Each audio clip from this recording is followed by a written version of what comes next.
الحمد لله وكفى وسلام على عباده الذين اصطفى أما بعد. أعوذ بالله من الشيطان الرجيم. بسم الله الرحمن الرحيم. قل هو القادر على أن يبعث عليكم عذابا من فوقكم أو من تحت أرجلكم أو يلبسكم شيعا ويذيق بعضكم بأس بعض. انظر انظر كيف نصرف الآيات لعلهم يفقهون. قل کہہ دیجئے، ہوا وہی، القادر قادر ہے، علی اس بات پر، ان کے، یبعث وہ بھیجے، علیکم تم پر، عذابا عذاب، من فوقکم تمہارے اوپر سے، او یا من تحتی، من کا معنی سے تحت نیچے، فوق اوپر، من تحتی نیچے سے، ارجلکم تمہارے پاؤں کے، ارجل یہ جمع ہے، رجل کی جمع ہے، پاؤں کو کہتے ہیں، تمہارے پاؤں کے نیچے سے، او یا یلبسکم وہ بڑھا دے، یعنی لڑا دے، بڑھا دے یا لڑا دے تمہیں، شیعن گروہ گروہ کر کے، ویذیق اور وہ مزہ چھکا دے، بعدکم تم میں سے بعض کو، بأس بعض بعض کی لڑائی کا، انظر آپ دیکھیں، کیفا کیسے، نصرف ہم پھیر پھیر کر بیان کرتے ہیں، الآیاتی آیات کو، لعلہم تاکہ وہ، یفقہون وہ سب سمجھ جائیں۔ اللہ تبارک و تعالیٰ نے اس سے پہلی جو آیات ہیں ان کے اندر ذکر کیا کہ اللہ تبارک و تعالیٰ قادر ہے کہ تمہیں سمندر میں طوفانوں کے ذریعے یا پھر کیا ہے خشکی میں تمہیں کیا ہے طوفان سے دوچار کر دے، مصیبتوں سے آفتوں سے دوچار کر دیں، اور یہ جو سمندری طوفان ہیں ان کا ذکر بھی کیا گیا، جن سے عام طور پر مسافر کو واسطہ پڑتا ہے۔ اور یہ جو آیت اس میں اللہ تبارک و تعالیٰ نے ذکر کیا کہ اگر تم اپنے گھروں میں بیٹھے ہو تو اللہ تبارک و تعالیٰ اس چیز پر بھی قادر ہے کہ تمہیں کیا ہے مصیبت سے، آفت سے دوچار کر دے۔ یہ لازم نہیں ہے کہ تم سفر میں ہو تو مشکلات آ سکتی ہیں، عذاب آ سکتا ہے۔ اگر تم حضر میں ہو، گھروں میں ہو، تو تم پر کوئی مصیبت نہیں آ سکتی۔ تم گھر پہ بیٹھے ہو پھر بھی آسمان سے کوئی مصیبت، زمینی عذاب تم پر آ سکتا ہے، تم عذاب سے دوچار ہو سکتے ہو۔ اللہ تعالیٰ فرماتے ہیں کل هو القادر، وہ اللہ ہی قادر ہے۔ ربط کلام کیا ہوا؟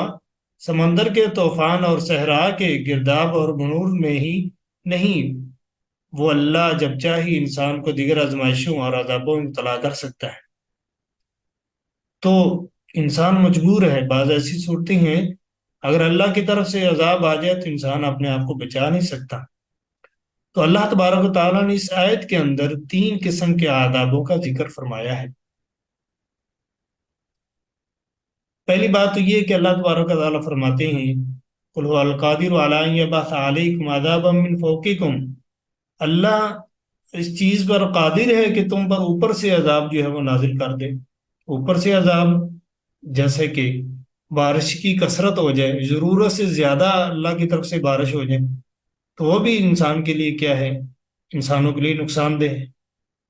اس میں کیا ہوگا، نقصان ہوگا۔ نبی کریم صلی اللہ علیہ وسلم ایک دفعہ خطبہ دے رہے ہیں تو ایک صحابی آئے، باہر سے دور سے آئے، انہوں نے آ کر کہا کہ اللہ کے نبی صلی اللہ علیہ وسلم آپ دعا کیجئے کہ اللہ تعالیٰ بارش دے دیں۔ بارش نہیں ہوئی، یعنی قحط کی سی صورت بن چکی ہے، تو دعا کریں بارش ہو جائے۔ تو نبی صلی اللہ علیہ وسلم نے دعا کی، اللہ تعالیٰ نے بارش نازل کی، اور بارش جو ہے وہ ہوتی رہی، حتیٰ کہ آئندہ ہفتے میں جب وہ آئندہ جمعے کو آیا اور آ کر کیا کہنے لگا، نبی صلی اللہ علیہ وسلم کو مخاطب ہو کر کے آپ دعا کر دیں کہ اللہ تعالیٰ اس بارش کو روک دے۔ تو نبی کریم صلی اللہ علیہ وسلم نے پھر دعا کی، یا اللہ اس کو اس جگہ سے منتقل کر دے، کسی اور جگہ پہ لے جا، پہاڑوں پہ لے جا۔ تو رکنے کی بھی آپ صلی اللہ علیہ وسلم نے دعا نہیں کی کہ یا اللہ اس کو روک دے، بلکہ کہا اس رحمت کو کسی اور جگہ پہ برسا دے۔ تو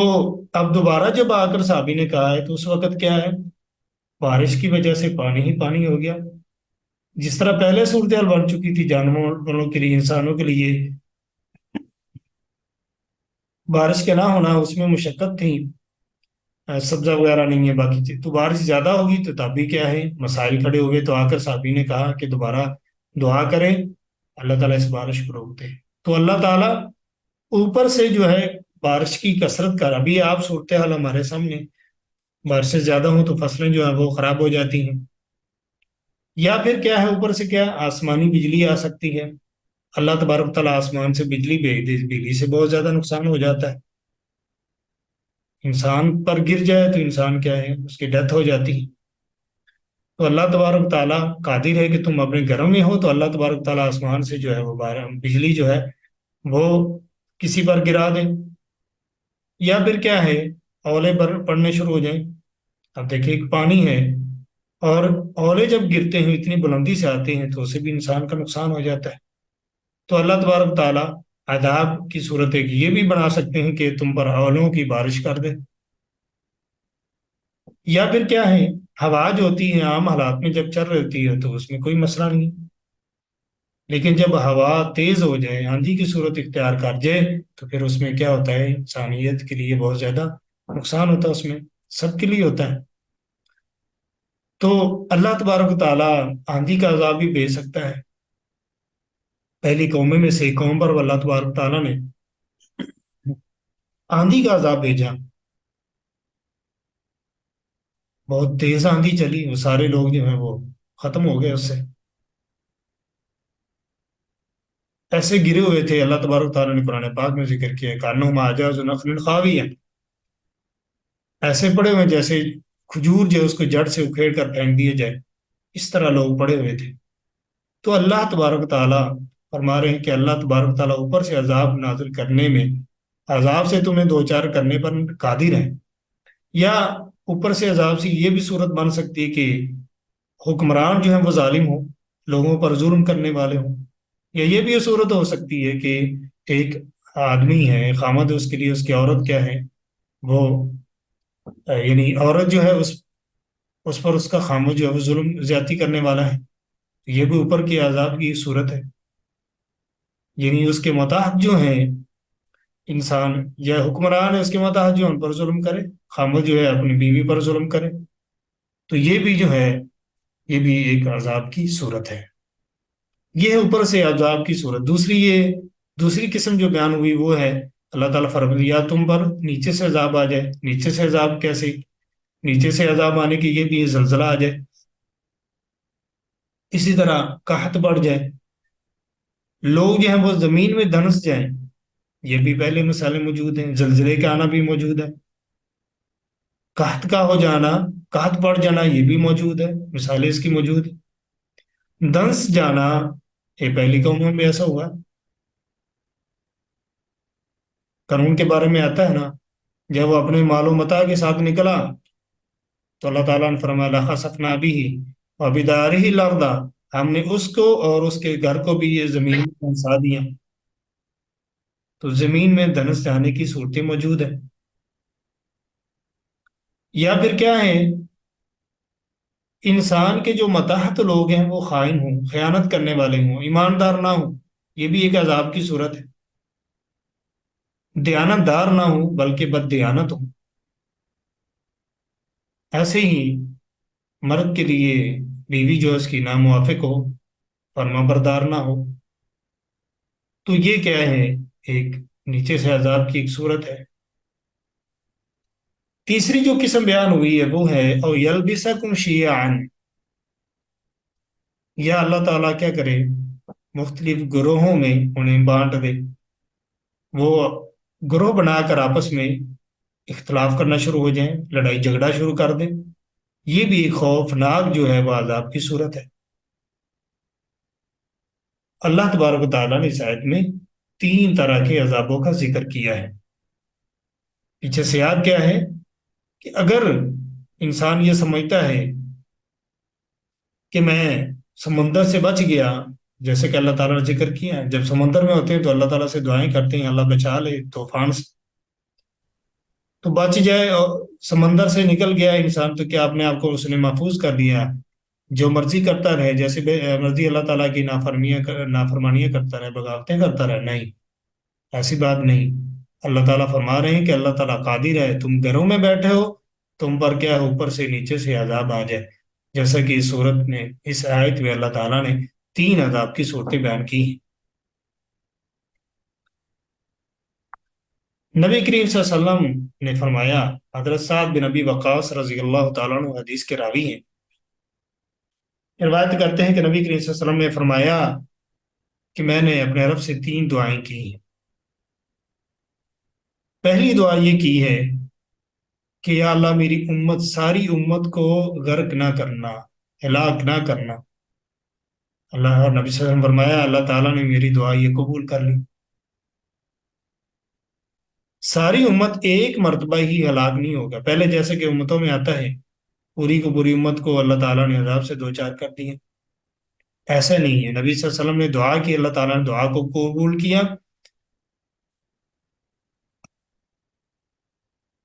اور یہ بھی ہے کہ آپ صلی اللہ علیہ وسلم نے فرمایا کہ میری امت کے اندر خس بھی ہوگا، یعنی لوگ جو ہیں زمین میں دنسائے جائیں گے، مسخ بھی ہوگا، صورتیں بدل جائیں گی، چہرے بدل جائیں گے، یہ ہوگا۔ لیکن اور ساتھ میں یہ بھی آپ صلی اللہ علیہ وسلم نے دعا بھی کی ہے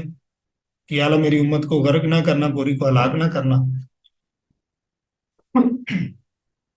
تو اس کا جواب یہ ہے کہ پوری کی پوری امت جو ہے وہ ایک مرتبہ ہی عذاب سے دو چار نہیں ہوگا، ایسے نہیں ہوگا کہ ساری امت پر ایک مرتبہ ہی عذاب آئے، بلکہ کیا ہے،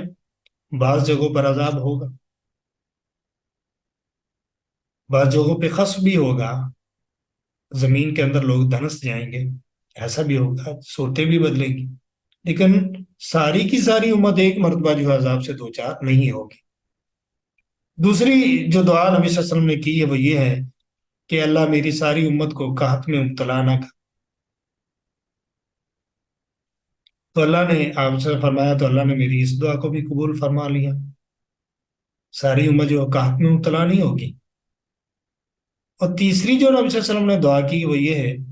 کہ آپ نے فرمایا میں نے دعا کی کہ میری امت کو آپس میں اختلاف اور انتشار سے بچائے، تو اللہ تعالیٰ نے میری اس دعا کو قبول نہیں فرمایا۔ یہ صحیح مسلم کی روایت ہے۔ تو امت کے اندر اختلافات ہوں گے، جیسا کہ آپ صلی اللہ علیہ وسلم نے فرمایا، یہود کے یہود جو ہے وہ 71 فرقوں میں بٹ گئی، نصارہ جو ہیں عیسائی جو ہیں وہ 72 میں، اور میری امت جو ہے 73 فرقوں میں بٹے گی۔ فرقے بھی ہوں گے، آپس میں اختلافات بھی ہوں گے، یہ ایک جو ہے یہ ایک آفت کی صورت مصیبت ہے امت پر، یہ ایسے رہے گی، یعنی کچھ ایسے لوگ ہیں جو رائے حق پہ ہوں گے، اور اختلافات جو ہیں وہ امت کے اندر موجود رہیں گے۔ اس بارے میں نبی صلی اللہ علیہ وسلم کی دعا جو ہے اللہ تعالیٰ نے قبول نہیں فرمائی، یعنی یہ آخری جو ہے انتشار اختلافات کا ختم ہونا یہ نہیں، بلکہ یہ چلتا رہے گا امت کے اندر۔ تو تیسری قسم کا جو عذاب ہے وہ اس امت میں موجود ہے، جس نے ملت اسلامیہ کی وحدت کو پارا پارا کر کے مسلمانوں کو ایک مقہور اور مغلوب قوم بنا رکھا ہے۔ اور یہ بھی سرکشی اللہ کے احکام کی نافرمانی کا نتیجہ ہے۔ اللہ تعالیٰ کے احکامات کی نافرمانی کی وجہ سے امت جو ہے وہ اس وقت کیا ہے، وہ اختلافات کا شکار ہے، آپس میں گروہوں میں بٹے ہوئے ہیں، اختلاف کیوں؟ اس لیے کہ اللہ تعالیٰ کے احکامات کی جو ہے وہ پیروی نہیں ہم کرتے، اس لیے جو ہے امت کے اندر اختلافات ہو چکے ہیں۔ فتنوں سے بچنے کے لیے نبی کریم صلی اللہ علیہ وسلم دعا بھی کیے کرتے تھے، صبح و شام یہ دعا پڑھتے تھے، ہمیں بھی یہ پڑھنی چاہیے۔ اللہم انی اسالک العافیۃ فی الدنیا والآخرہ، اے اللہ میں تو اس سے دنیا اور آخرت میں ہر طرح کے آرام اور راحت کا سوال کرتا ہوں۔ اللہم انی اسالک العفو والعافیۃ فی دینی و دنیایا، اے اللہ میں عافیت کا طلبگار ہوں، دین میں بھی، دنیا میں بھی، واہلی و مالی، اپنے اہل میں، گھر والوں میں، اور اپنے مال میں بھی۔ اللہم استر عوراتی، اے اللہ میرے عیبوں کو چھپا دے۔ آپ صلی اللہ علیہ وسلم یہ دعا کیا کرتے تھے، اور یہ بھی ہے اللہم سروراتی و آمن روعاتی، مجھے خطرات وغیرہ سے امن میں رکھ۔ اللہم احفظنی من بین یدی، اے اللہ میری حفاظت فرما میرے آگے سے، میرے پیچھے سے، میرے دائیں سے، میرے بائیں سے، میرے اوپر سے، نیچے سے۔ یہ بہت ہی عظیم دعا ہے، نبی کریم صلی اللہ علیہ وسلم یہ پڑھتے تھے صبح شام پڑھتے۔ سنن نبی داؤد کی روایت ہے، 5074 نمبر اس کا ہے۔ تو یہ دعا بھی ہمیں یاد کرنی چاہیے، دعا پڑھتے رہنا چاہیے۔ تو اللہ تبارک و تعالیٰ نے اس میں آیت میں 3 طرح کے عذاب کا ذکر کیا، اور اللہ تعالیٰ فرماتی ہوں انظر کیف نصرف الآیات لعلہم یفقہون، دیکھیے کیسے ہم پھیر پھیر کر بیان کرتے ہیں آیات کو، تاکہ وہ کیا ہے، سمجھ سکے۔ تو اللہ تبارک و تعالیٰ آیات کو سناتے ہیں، اور نشانیاں کے بارے میں ذکر ہوتا ہے قرآن پاک میں، تاکہ لوگ کیا ہے اس کو سمجھ سکیں اور اپنی اصلاح کر سکیں۔ آگے اللہ تعالیٰ فرماتے ہیں وَكَذَّبَ بِهِ قَوْمُكَ وَهُوَ الْحَقُّ قُل لَّسْتُ عَلَيْكُمْ بِوَكِيلٍ۔ وَكَذَّبَ اور جھٹلایا ہے، بھی اس کو یعنی اس قرآن پاک کو، قوموں کا آپ کی قوم نے۔ واؤ، واؤ کا معنی حالانکہ حالیہ ہے، والحق وہی حق ہے۔ کل کہہ دو لستو نہیں ہوں میں، علیکم تم پر، بے وکیل کوئی دروغہ۔ نبی کریم صلی اللہ علیہ وسلم کو اللہ تبارک تعالیٰ نے حکم دیا ہے کہ آپ کہہ دیں ان کو، یعنی پہلی بات تو یہ ہے کہ اللہ تعالیٰ نے بتایا وَكَذَّبَ بِهِ قَوْمُكَ، اس قرآن پاک کو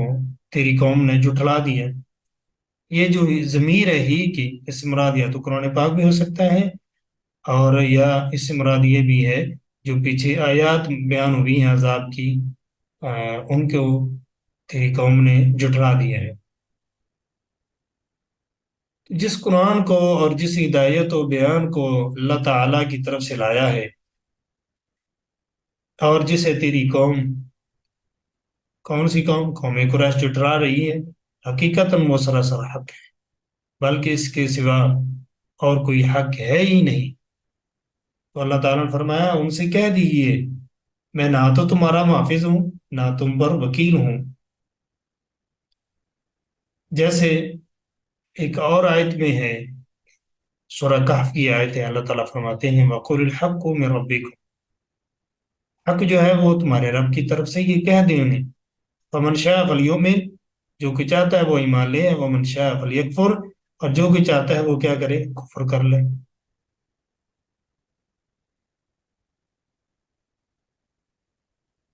تو نبی کریم صلی اللہ علیہ وسلم بتا رہے ہیں کہ مجھ پر صرف کیا ہے، تبلیغ کرنا ہے، اور تمہارے ذمہ کیا ہے، اس کو سننا ہے، ماننا ہے، اور ماننے سے کیا ہوگا، دنیا آخرت جو ہے وہ بن جائے گی۔ اللہ تبارک تعالیٰ انسان کو نیکیاں دے گا، اجر ملے گا، اور اس سے کیا ہو، انسان کی آخرت بہتر ہو جائے گی۔ اگر نہیں مانیں گے تو پھر کیا ہے، وہ آخری جو جہاں ہے اس میں انسان جو ہے کامیاب نہیں ہو سکے گا۔ فرمایا کل لست علیکم بوکیل، کہہ دیں میں تم پر کوئی دروغہ نہیں ہوں، میرا کام یہ نہیں ہے کہ تمہارے جھٹلا دینے اور بدتمیزی کرنے پر خود عذاب نازل کر دوں، ایسی بات نہیں ہے۔ نبی کریم صلی اللہ علیہ وسلم خود عذاب نہیں نازل کریں گے، پچھلی آیات میں ہم پیچھے پڑھ چکے ہیں۔ عذاب کا نازل کرنا یہ تو اللہ تعالیٰ کے اختیار میں ہے۔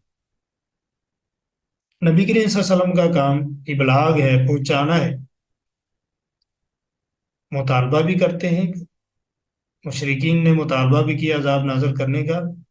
تو نبی کریم صلی اللہ علیہ وسلم کو اللہ تعالیٰ نے حکم دیا ہے کہ آپ ان کو کہہ دیں میرا کام تو تمہیں پہنچانا ہے، میں نے اللہ تعالیٰ کا تمہیں پیغام دینا ہے، اب تم نہیں مانو گے تو میں تم پر عذاب نہیں نازل کر سکتا۔ یہ اللہ تعالیٰ کا کام ہے، اللہ تعالیٰ چاہے تو عذاب بھیجے، چاہے تو اللہ تبارک تعالیٰ عذاب نہ بھیجے۔ اس کے بعد اللہ تعالیٰ فرماتے ہیں لِكُلِّ نَبَإٍ مُسْتَقَرٌّ وَسَوْفَ تَعْلَمُونَ۔ لِكُلِّ نَبَأٍ، ہر ایک لکلی، ہر ایک نبا خبر، ہر خبر کے لیے یعنی ہر خبر کے وقوع کے لیے، وہ خبر جو قرآن پاک میں دی گئی ہر خبر کے لیے مستقر ایک وقت مقرر ہے۔ اللہ تبارک و تعالیٰ نے ہر خبر کے لیے ایک وقت جو ہے وہ مقرر کر رکھا ہے۔ وسوف اور ان قریب تعلمون، تم سب جان لو گے جب وہ وقت آ جائے گا جو اللہ تبارک و تعالیٰ نے اپنے انبیاء کے ذریعے جو وعدہ کر رکھا ہے۔ تو اس آیت میں لکل نبأ مستقر، اس آیت میں کفار کے لیے دھمکی بھی ہے، یعنی اللہ کی دی ہوئی خبر غلط نہیں ہو سکتی، لیکن اس کا ایک وقت متعین ہے۔ چنانچہ جس عذاب کا تم مطالبہ کر رہے ہو، جب اس کا وقت آئے گا تو وہ بھی نازل ہو جائے گا، اس میں تاخیر نہیں ہوگی۔ اس وقت تم جان لو گے کس چیز سے تمہیں بار بار ڈرا رہا تھا اور کہاں تک سچی تھی۔ اس عذاب سے مراد آخرت کا عذاب بھی ہے، اور وہ عذاب بھی جو دنیا میں کفار پر لڑائی، خوف اور قحط کی صورت میں نازل ہوا۔ اس کی مثال ایک، مثالیں تو بہت ہے، جیسا کہ نبی کریم صلی اللہ علیہ وسلم نے جو پیشین گوئیاں کی ہیں وہ پوری ہوئیں، جو جو چیزیں آیات کی صورت میں، نشانیوں کی صورت میں قرآن پاک میں موجود ہیں اسی طرح پوری ہو رہی ہیں۔ ایک واقعہ ہے جس کو یہ غزوہ بدر سے پہلے ذکر کیا گیا، اور غزوہ بدر کے موقع پر وہ اسی طرح پورا ہوا۔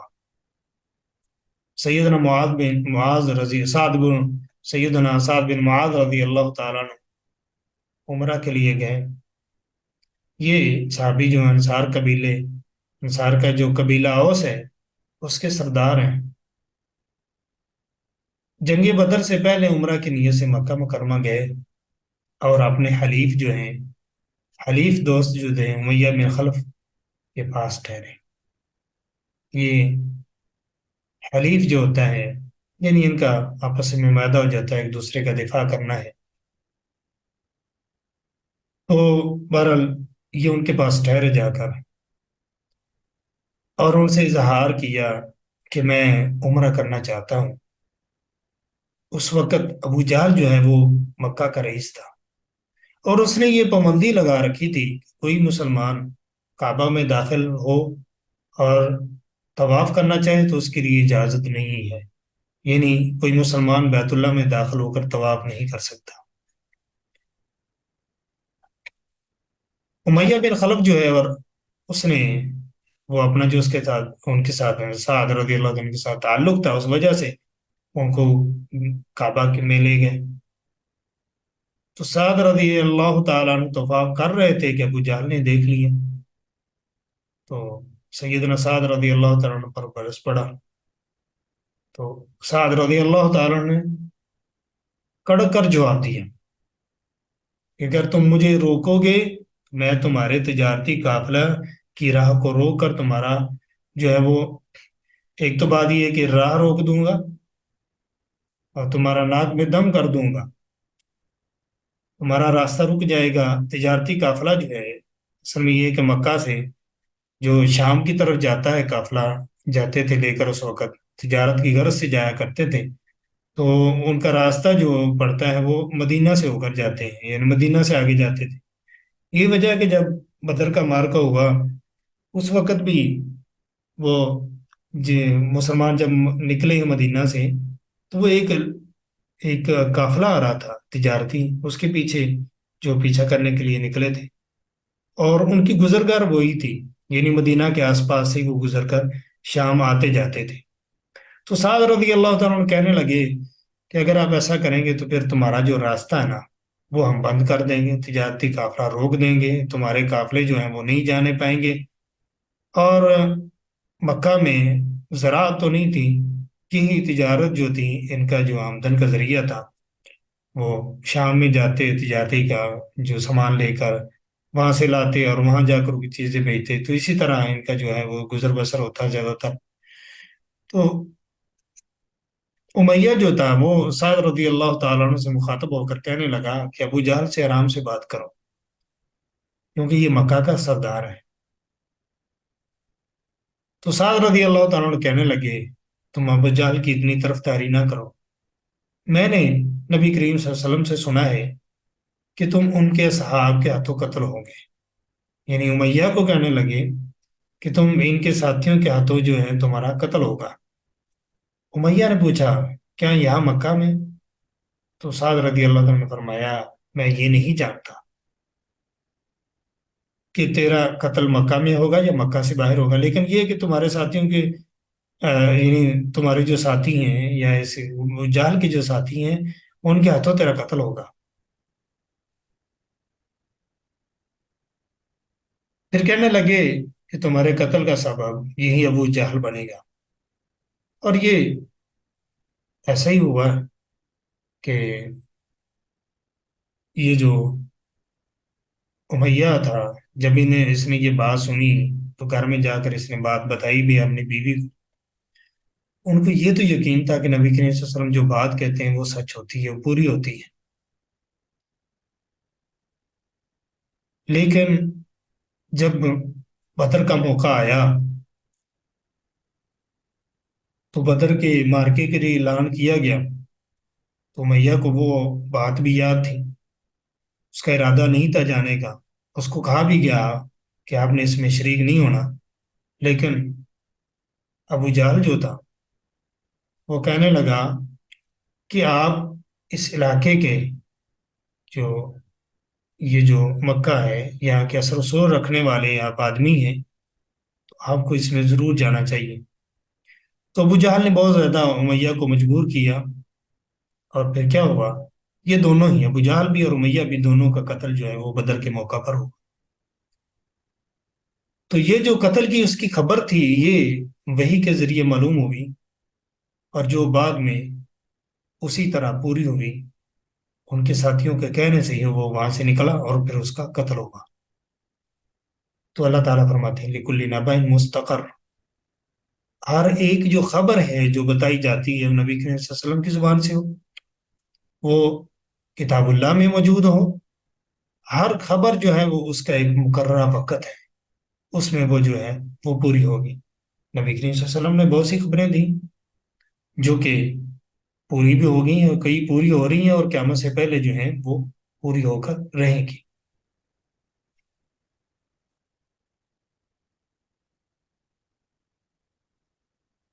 وَإِذَا رَأَيْتَ الَّذِينَ،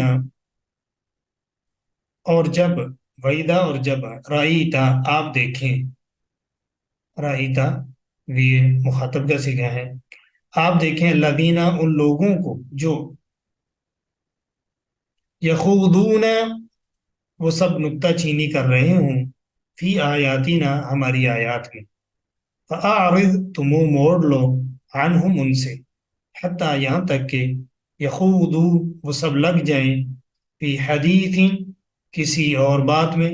غیری ہی اس کے علاوہ، وَإِمَّا اور اگر يُنْسِيَنَّكَ بلا دے آپ کو الشیطان و شیطان، فلا تقعد تو مت آپ بیٹھیں، بعد ذکرى یاد آنے کے بعد، مع القوم الظالمین سب ظلم کرنے والے لوگوں کے ساتھ۔ اللہ تعالیٰ فرماتے ہیں وَإِذَا رَأَيْتَ الَّذِينَ يَخُوضُونَ فِي آيَاتِنَا،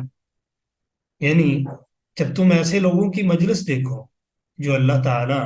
اور اس کے رسول صلی اللہ علیہ وسلم کے احکام کا مذاق اڑا رہے ہوں، یا عملاً ان کی بے قدری کر رہے ہوں، یا وہ اہل بدعت ہوں جو اپنی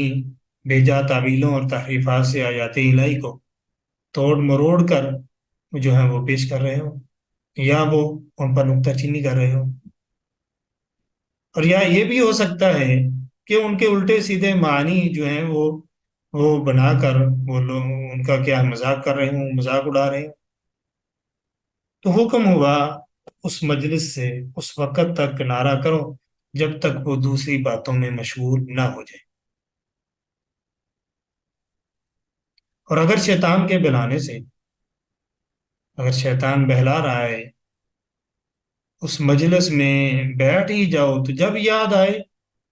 یاد آنے کے بعد ان ظالموں کی مجلس کو چھوڑ دو، بیٹھے نہ رہو۔ سورہ نساء میں بھی اس کے بارے میں موجود ہے۔ تو اللہ تعالیٰ نے فرمایا انکم اذا مثلہم،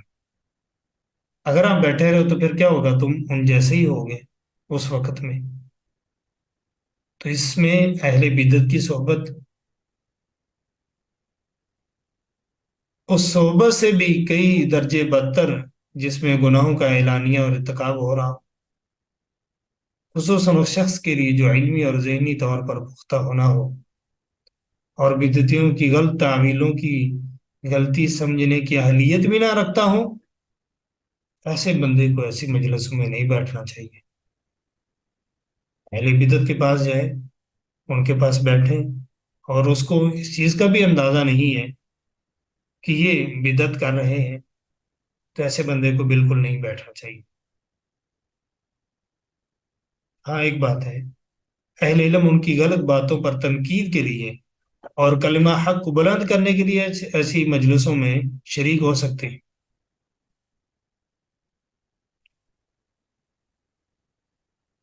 حدیث میں بھی ایسی مجلسوں میں بیٹھنے سے منع کیا گیا ہے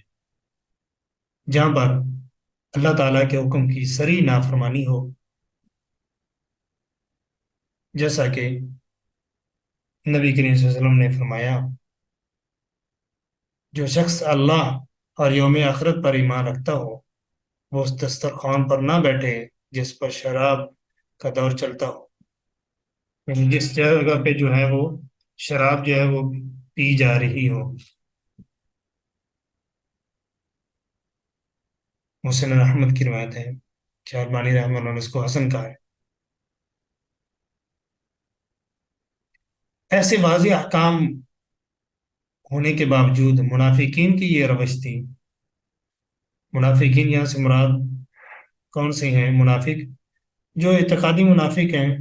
نبی کریم صلی اللہ علیہ وسلم کے دور میں اوپر سے کلمہ پڑھ لیا لیکن وہ حقیقی معنوں میں مسلمان نہیں تھے، دل سے انہوں نے کلمہ نہیں پڑھا۔ ان کا جو بڑا سرگنا ہے وہ عبداللہ بن ابی منافق تھا۔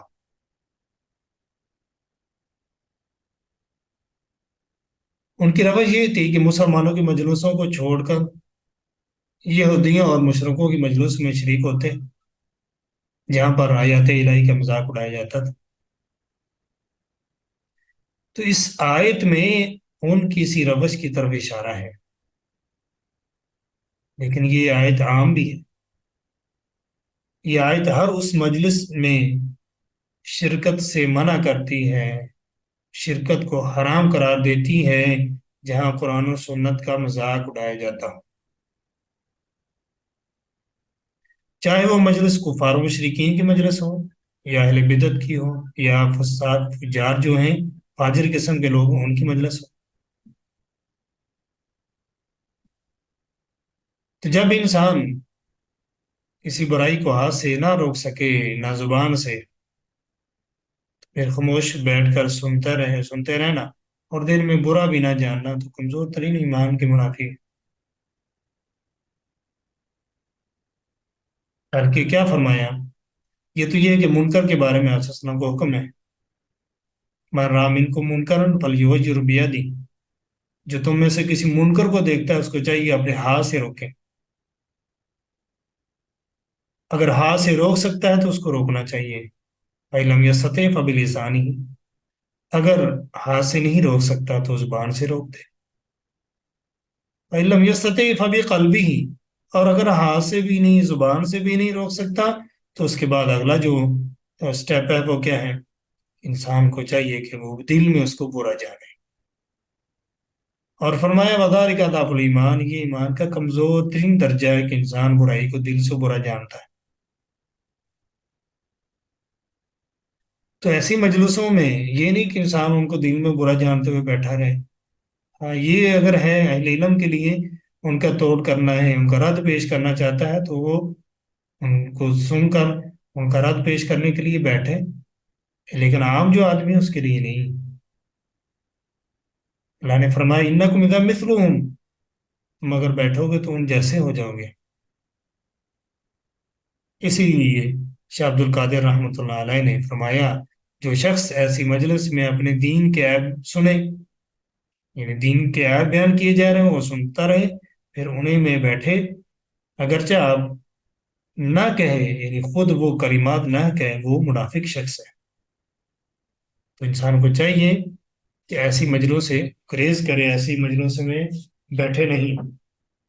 ایسی مجلسوں میں بیٹھنے سے منع کیا گیا ہے۔ تو اللہ تبارک و تعالیٰ نے فرمایا جب آپ دیکھیں ان لوگوں کو جو ہماری آیات کے بارے میں فضول بحث کرتے ہیں، تو ان سے کنارہ ہو جانا ہے، ان سے کنارہ کشی کرنی ہے، اور اگر آپ ان کے ساتھ مشغول ہو گئے باتوں میں تو پھر کیا ہو جاؤ گے؟ پھر ان جیسے ہو جاؤ گے، بلکہ ان کے پاس بیٹھنا نہیں جب تک وہ